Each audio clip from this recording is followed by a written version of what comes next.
Ce raisonnement, souvent entendu, repose sur une théorie du commerce international développée par le philosophe et économiste écossais Adam Smith au XVIIIe siècle. Selon lui, les pays n'ont intérêt à échanger entre eux que s'ils sont absolument meilleurs dans un secteur par rapport à l'autre pays. Par exemple, admettons que la France soit absolument meilleure que l'Italie dans la production de fromage. Elle le produirait mieux et en moins de temps. Admettons de même que l'Italie soit absolument meilleure dans la production de pâtes. Chacun des pays va se spécialiser dans la production de ce qu'il fait le mieux par rapport à l'autre et l'échanger. Il paraît logique de conclure que si un pays n'a aucun avantage absolu, il ne pourra rien échanger. Et donc que si les pays développés n'ont plus aucun avantage absolu, ni en design, ni dans les autres secteurs, ils n'ont plus aucun intérêt à échanger.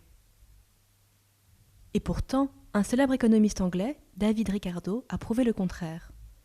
Il prend un exemple simple pour soutenir sa théorie, celui de l'Angleterre et du Portugal. Il imagine un monde composé de deux pays où seuls du drap et du vin sont produits. Chaque pays a besoin d'un certain nombre de travailleurs pour produire une unité de drap et de vin. En Angleterre, il faut 150 travailleurs pour fabriquer une unité de drap et 300 pour fabriquer une unité de vin. Au Portugal, il faut seulement 100 travailleurs pour fabriquer la même quantité de drap et 50 pour fabriquer la même quantité de vin. Le Portugal est clairement le pays le plus productif puisqu'il lui faut moins de travailleurs pour les deux produits. Pour fabriquer une unité de drap et une autre de vin, l'Angleterre devra mobiliser 450 travailleurs et le Portugal seulement 150. L'Angleterre est clairement défavorisée. Donc dans cet exemple-là, le Portugal a tous les avantages absolus. La question est de savoir, c'est est-ce que ces deux pays ont tout de même intérêt à échanger, oui ou non? Alors le raisonnement Ricardo est le suivant. Imaginons que l'Angleterre ne produise que du drap et le Portugal ne produise que du vin. Alors dans ce cas-là, les 450 travailleurs anglais vont être employés dans l'industrie du drap. Il faut 150 heures de travail pour fabriquer une unité de drap. Donc tous ces gens vont fabriquer au final 3 unités de drap.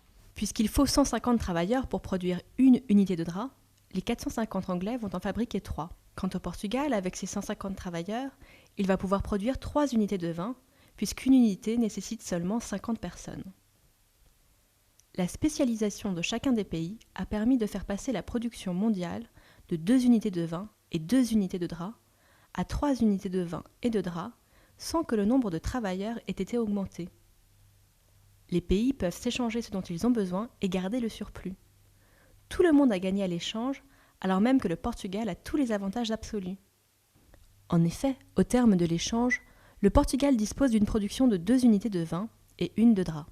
Évidemment, tout ça n'est pas magique, mais et personne ne va décider que tel pays va se spécialiser uniquement dans un secteur et tel autre dans un autre. Il faut que les décideurs économiques, les entreprises, aient la volonté de se spécialiser. Alors comment ça marche? La spécialisation est le fruit d'un raisonnement logique. L'Angleterre a besoin de moins de travailleurs pour produire le vin que le drap. Le drap coûte donc relativement peu cher à produire. Au Portugal, en revanche, c'est la production de vin qui est relativement bon marché par rapport au drap. L'Angleterre va préférer produire uniquement du drap et importer le vin portugais moins cher. Le Portugal va préférer produire le vin et importer le drap.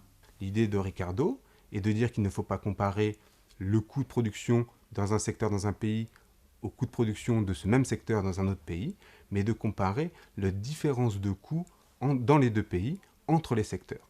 C'est le concept des avantages comparatifs. Cette théorie des avantages comparatifs peut également être